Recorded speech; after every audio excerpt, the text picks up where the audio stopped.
जमीनें और नौकरियां सिर्फ जम्मू कश्मीर के लोगों को मिलेंगी। अरे आप सुप्रीम कोर्ट में जाते हैं, दूसरे दिन आप गुलमर्ग की सैर करते हैं। कल ही मैंने नेशनल कॉन्फ्रेंस का एक ट्वीट देखा, आप आर्टिकल 370 पे आप भी यहाँ पहुंच गए, जबकि आप पे ये एलिगेशन लगे, उमर साहब ने लगाया कि वकील हमारा फोटो आप सोशल मीडिया पे अपलोड कर रहे हैं। एलिगेशन से कुछ नहीं होगा। वो कल तक एलिगेशन लगाते रहे और आज महबूबा मुफ्ती को ही गाली दे रहे हैं।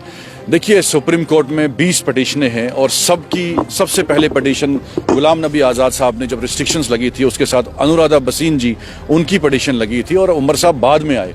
और आज जो सुप्रीम कोर्ट का जो हम अपडेट्स ले रहे हैं, हमें उम्मीद है सुप्रीम कोर्ट से थी और है भी अभी भी। लेकिन अभी तो कपिल सिब्बल साहब ने ट्वीट ऐसा किया, कहा कि कुछ जंग ऐसे लड़े जाते हैं जो हार भी जाता है इंसान, तो उस पर क्या कहेंगे आप? देखिए, हार तो हम पहली ऑब्जर्वेशन में ये लगा कि शायद 370 गुलाम नबी आज़ाद साहब हारने वाले व्यक्ति नहीं है। देखिए, हमने पहले भी कहा कि 370 को खोखला कर दिया था और 370 में जमीनें और नौकरियां बची थी।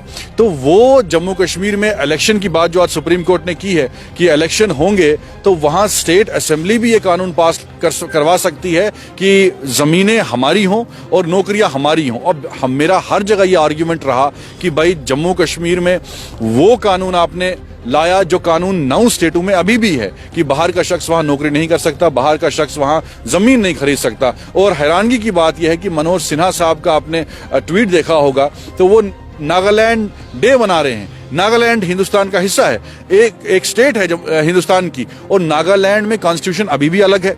नागालैंड लेकिन ये भी कहा जाता है कि 35 ए के मुताबिक जो अगर कोई भी जम्मू कश्मीर की लड़की बाहर शादी करे तो वो जमीन से हक खो देती थी।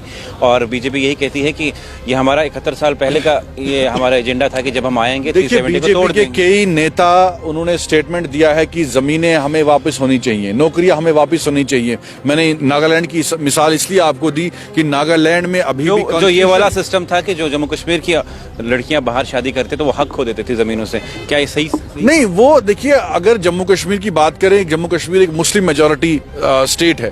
वहां की लड़कियों को ऐसे इस्लामिक रूल के तहत भी जो है शरिया है, इजाजत देता है कि भाई आपको लड़कियों को अपना हिस्सा दिया जाएगा। ऐसा नहीं है कि भाई देखो, जो ग्राउंड रियलिटी से हटे हैं उनको ये मालूम नहीं है कि जम्मू कश्मीर में क्या फर्क है और बाकी स्टेटों में क्या फर्क है। 9 स्टेटों में अभी भी, मैंने पहले भी कहा आपको, 9 स्टेटों में अभी भी ये कानून है कि बाहर का शख्स नौकरी नहीं कर सकता, बाहर का शख्स वहां जमीन नहीं खरीद सकता। ये बदकिस्मती की बात है, हमारी पॉलिटिकल लीडरशिप की भी ये बात है कि 370 को खोखला करने के लिए बहुत सी तंजीमों का हाथ है। और जिस तरीके से आज बाकी तंजीमें एक दूसरे को कोस रहे हैं, एनसी और पीडीपी की मैं बात करूं, कल तक वो एक थे, आज अलग हो गए। कहते हैं भाई इन्होंने कत्लो गारत करवाई, वो कहते हैं एनसी वालों ने कत्लो गारत करवाई। तो अब मैंने पहले दिन से कहा कि जब तक हम यूनाइट नहीं होंगे, अगर हम यूनाइट होंगे, एक प्लेटफॉर्म पे आएंगे, सब अपनी पॉलिटिकल एम्बिशंस को छोड़ के, अपनी ये जो नंबरिंग है कि भाई मैं अब सुप्रीम कोर्ट में गया, मैंने कुछ किया। अरे आप सुप्रीम कोर्ट में जाते हैं, दूसरे दिन आप गुलमर्ग की सैर करते हैं। कल ही मैंने नेशनल कॉन्फ्रेंस का एक ट्वीट देखा कि वो कल जो है कहीं घूमने गए थे। अब मुझे बताइए, अगर आज फैसला नहीं आता है जो आप चाहते हैं कि 370 जो है, देखिए, हम सुप्रीम कोर्ट को मानते हैं, सुप्रीम कोर्ट का सम्मान करते हैं, हमें कानून का सम्मान करना चाहिए, लेकिन दूसरे भी तरीके हैं। वो पार्टी हाईकमांड फैसला करेगी, वो गुलाम नबी आज़ाद साहब बैठ के फैसला करेंगे कि हमें आगे की रणनीति क्या होनी चाहिए। जो आज़ाद साहब ने पहले भी कहा कि इलेक्शन, जो सुप्रीम कोर्ट ने कहा कि सितंबर 2024 से पहले आप इलेक्शन करवाइए, इलेक्शन होंगे और जम्मू कश्मीर में अगर फुल मेजॉरिटी में हमारी सरकार बनती है तो मुझे यकीन है कि हम जो है एक कानून लाएंगे जिसमें जमीनें और नौकरियां सिर्फ जम्मू कश्मीर के लोगों को मिलेंगी। चलिए, बहुत शुक्रिया। लेकिन